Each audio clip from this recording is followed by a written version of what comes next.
This is the make or break year for Eli Drinkwitz at Missouri. Drinkwitz enters year 4 with the Tigers with just a 17-19 overall record with no winning seasons. But he does have his best team yet. So the question is this the year that he finally gets over the hump and delivers a winning season for the Tigers? That's the question that we're going to answer today. So welcome back to the Gridiron Expert, guys. We're so glad that you could join us today. As always, please continue to like, comment, subscribe, share our videos, and of course, check out everything down in the description below, including our expert picks over on our website, thegridironexpert.com. Some of the best college football and NFL spread picks in the entire country, guys, beating out over 80%. Beating out 80% of the national handicappers each of the last 5 years. No lie, no joke, one of the lowest prices in the country, some of the best picks in the country. Go sign up for those today, guys. It's a full year-long subscription. You do not want to miss out on this guaranteed money. Also, check out our Patreon account, exclusive college football content only on Patreon year-round. Do not miss out on that. Gives you direct access to us, gives you access to that exclusive content you're not going to find anywhere else. And a major shout-out to our guy, Eddie Rose, not only a member of our Patreon Wall of Fame, but a die-hard Missouri Tiger fan as well. Eddie, we appreciate you, my guy, and all of your support. And, of course, guys, check out our mailing address. Send us some gear. Send us some Missouri gear. We'd love to continue to expand in the SEC and expand our GE Nation from coast to coast to represent your team's gear in every single video.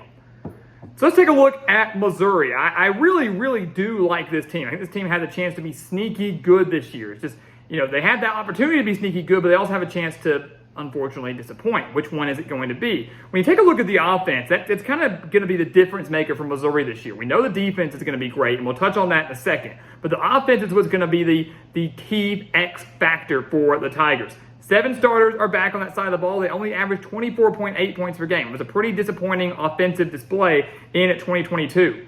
The million-dollar question is, who's the quarterback, right? Many right now would lean towards Brady Cook. He was a starter last year, threw for over 2,700 yards, 14 touchdowns, just 7 interceptions. Also had over 580 rushing yards and 6 rushing touchdowns. So did show up that dual threat capability. But a guy like Sam Horn is fighting for that job. A guy like Jake Garcia is fighting for that job. And really, it's a wide open race with a new offensive coordinator in Kirby Moore coming over from Fresno State. I think he's going to do wonders with this offense, especially in the passing game, regardless of who is under center. But right now, I am going to give that edge, obviously, to Brady Cook. Cody Schrader returns at running back, a huge get for the Tigers, over 740 rushing yards last year and 9 touchdowns. And then Luther Burden, also back at wide receiver, 375 yards and 6 touchdowns last year. Not just a dangerous threat in the passing game, but also in the return game as well. So this offense has the capability to be really good this year, but not as good as the defense. Missouri's defense is going to be unbelievable. It's the strength of the team. 25.2 points per game. That's all they allowed last year. Just 341 yards per game. All they allowed last year. 10 of their top 13 tacklers are back from last year's squad. Last year's squad, guys, was better than people think. They were 6-7, losing their bowl game to Wake Forest, but they had 4 one-possession losses, including their overtime loss to Auburn. Again, they literally fumbled it into the end zone. A 10-point blown fourth-quarter lead to Georgia. Missed opportunity in Columbia there. Close loss to Florida, and a controversial loss to Kentucky. This Missouri team went 6-6 in the regular season. Very well could have won 9 or 10 games last year. Had a couple things just gone their way. So this defense is going to be really good. The team as a whole is going to be much better. Jalen Carley's returns as a leading tackler at safety. Joseph Charleston also back in the secondary as well. Darius Robinson is going to be the leader up front on that defensive line. This is a good Missouri defense. It's just a matter of can the offense come in there and complement them and help them get over the hump and clinch a winning season. When you take a look at their schedule for Missouri, I'll tell you right now, they do start 2-0. I think the Tigers, it should be a bit of a cakewalk in those first 2 games against South Dakota and Middle Tennessee. Great opportunity to flex your muscles defensively while working out any issues and new things you might have offensively, especially with the new coordinator. Then you host Kansas State. This is an opportunity to see what Missouri's really made of. First true test of the year against the reigning Big 12 champions. Kansas State, they torched Missouri last year, beat them 40-12 in Manhattan. Missouri had allowed 235 rushing yards against the Kansas State team that was, of course, led by Deuce Vaughn, but also at the time was led by dual-threat quarterback Adrian Martinez. Martinez goes down later on in the year. Will Howard steps in, never looks back, leads the team to that Big 12 title. Howard is back at quarterback, but Deuce Vaughn is gone. And I think people don't realize how big of a loss Deuce Vaughn at running back is for Kansas State. The offense for Kansas State might go through a couple growing pains early. Unproven somewhat wide receiver core. The loss of Vaughn, veteran quarterback at Howard's great, but can they withstand? Can they go up against this elite Missouri defense? Can they get anything going? Can they score enough against this Missouri defense now in Columbia with a rocking crowd? I'm going to say no. I like Missouri to pull off a little bit of an upset in week 3. I really think that Missouri's defense shuts down that Kansas State offense. Kansas State's defense is going to be solid too. I think it's a pretty low-scoring game, but I like Missouri with that home field advantage just a little bit more. The Tigers find a way to get the win. The dual threat capability of Brady Cook actually going to play a bigger role here than people realize. And the Tigers are 3-0 heading into their game against Memphis in St. Louis. They have not played the Memphis Tigers since 2018. And the Tigers of Memphis are actually pretty solid, averaged over 35 points per game last year. This was probably, in the first 4 weeks of the season, Memphis will probably be the toughest offense that the Tigers face. I mean, I don't think there's any doubt about that. South Dakota, Middle Tennessee, Kansas State, offensively, I don't think are going to be as great and electric as Memphis. But the Tigers' defense, no good either. Missouri's offense might not be great, but they'll be able to score enough against Memphis. They beat the Tigers in St. Louis. They're 4-0, and then they go on the road to Vanderbilt. Now, in years past, you look at this game and go, easy win. Most people would. You see Vanderbilt on your schedule, like, at least that's a win for us. And I say not so fast. This Vanderbilt team is improving, guys. Clark Lee took a major step forward with the Commodores last year, won 2 conference games over Kentucky and Florida. Vanderbilt was 1 win away from making a bowl game. They were 5-7, 1 win away. One of those wins could have come against Missouri, as the Tigers only beat Vanderbilt 17-14.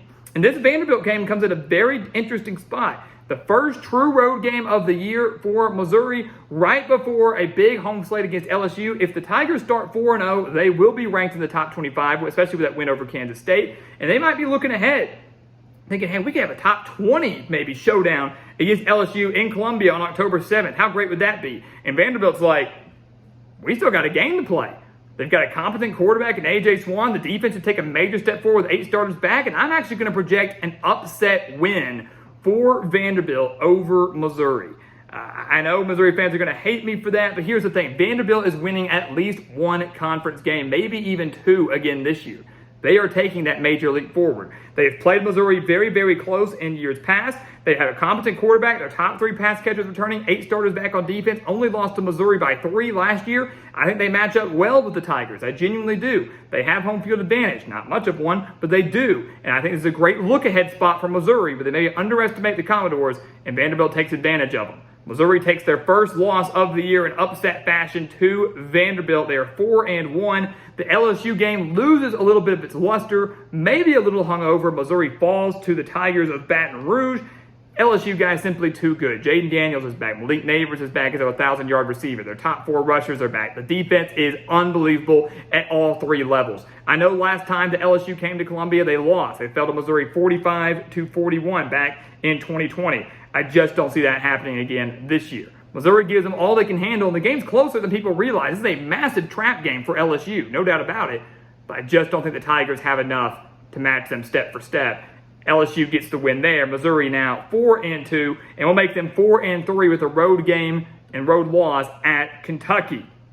I know that Missouri would love revenge over the Wildcats after their controversial loss last year. They fell to Kentucky 21-17. High snap for the Kentucky punter, deep near the goal line, and then they called roughing the punter on Missouri. I mean, it was pretty bogus. I'm going to give them that. Missouri maybe wouldn't have won the game had they gotten the penalty. More than likely, they would have, though. They fell to Kentucky by 4. Probably should have won that game. But they have now lost the last 4 games to Kentucky on the road. And the Wildcats bring in a veteran quarterback in Devin Leary from NC State. The offense should be a lot better. Defense typically pretty strong under Mark Stoops. These 2 teams match up well against each other. I expect another close game.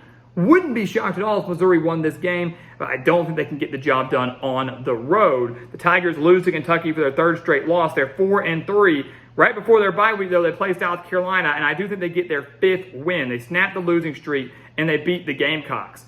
I'll say last year, their win in Columbia, South Carolina, was probably the best defensive performance of the year. South Carolina was a newly ranked team, had just cracked the top 25. They looked like they were starting to pick up some steam. Under Shane Beamer, they were playing a Missouri team that wasn't all that great at the time. And the Tigers walked in to Williams-Brice Stadium and held that South Carolina offense that later on in the year torched Tennessee, really picked up steam with Spencer Rattler, held that offense to just 203 total yards. That's it. 203 total yards. They had 4 sacks on South Carolina. They were +2 in the turnover margin. It was an unbelievable defensive performance. Now at home, right before the bye, desperately needing to snap that losing streak, they do the exact same thing to South Carolina, which does return Spencer Rattler. Offensively should be pretty solid. Defensively, a handful of questions. South Carolina last year allowed 198 rushing yards per game. Now you bring back a movable quarterback in Brady Cook, Cody Schrader, an improved passing game. I just don't see how South Carolina can come get their revenge on the road now. So Missouri gets that 5th win, and it comes at a great time right before that week of rest. And they need that 5th win because the month of November is brutal. I mean, brutal, guys. I mean, again, Missouri, if they want to make a bowl game, if they maybe want to clinch that winning season, they're going to have to do the majority of their damage in those first 8 games, because the month of November at Georgia and Tennessee, the top 2 teams in the East, a road game at Arkansas won't be easy, and then senior day against Florida. I mean, they're probably going to be underdogs in all 4 of those games, maybe favored in 1, and that would most likely be the game against Florida. Coming out of the bye week, they take on Georgia. I do think they lose to the reigning national champions. I know Missouri played them close last year, only lost 26-22, led by 10 with 14 minutes left, but allowed the game-winning touchdown to the Bulldogs with a little over 4 minutes left. I mean, Missouri had it. It was right there, one of the biggest upsets of the year, and who knows how much that would have changed the landscape of college football last year. But now the game is in Athens. This Georgia team is really, really good, guys. And I think Kirby Smart's going to want to put a beating on the Tigers and show like, hey, I know we did beat you guys last year, but we didn't beat you by as much as we wanted. We're going to do that this year. Georgia beat Missouri. Tennessee beat Missouri. The Tigers lost 66-24 to the Volunteers last year, allowing 724 yards of offense. Yes, they don't have Hendon Hooker. Yes, they lose a couple of their top wide receivers, but Tennessee is going to be just fine. Defensively, Missouri, I still don't think it has enough to slow down some of the better offenses in the country like Tennessee will be. So they fall to the Volunteers, meaning they've got to win one of their last 2 games just to go bowling in year 4 under Eli Drinkwitz, and luckily that 6th win comes at home against Florida. They will beat Florida. They lost the Gators last year 24-17, gave them everything they could handle in the swamp. Florida this year, not going to be all that great, guys, and they're not going to be great offensively. You take a strong defense like Missouri against a subpar offense like Florida, it's not going to be a good game for the subpar offense. I don't think Graham Mertz and that Florida offense gets much going in Columbia on senior day, knowing that they need this game to go bowling. It's a perfect storm for a big Missouri victory. I just don't see Florida coming on the road and win this game, especially with the expectations and how bad we think they're going to be. So, Missouri gets their bowl eligibility. They get their 6th win to clinch a winning season. They've got to beat Arkansas in the season finale. I don't think that happens. Missouri has owned Arkansas since joining the SEC, 7-2 in the battle line, borderline rivalry, whatever you want to call it, as much of a rivalry as it is, really hasn't been much of one. 7-2 against the Razorbacks since joining the SEC, including a 29-27 win last year in Columbia. It really was a game that Arkansas probably should have won, but Missouri's defense getting a big goal line stand, just rattling KJ Jefferson, shutting down that Arkansas offense.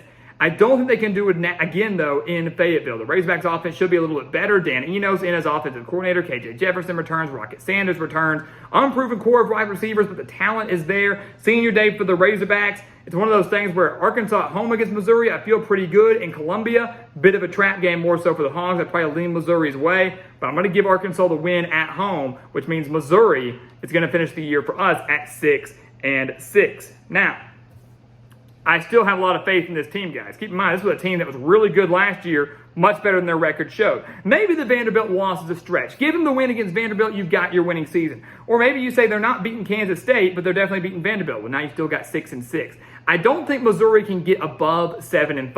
I think 7-5 is probably the ceiling this year.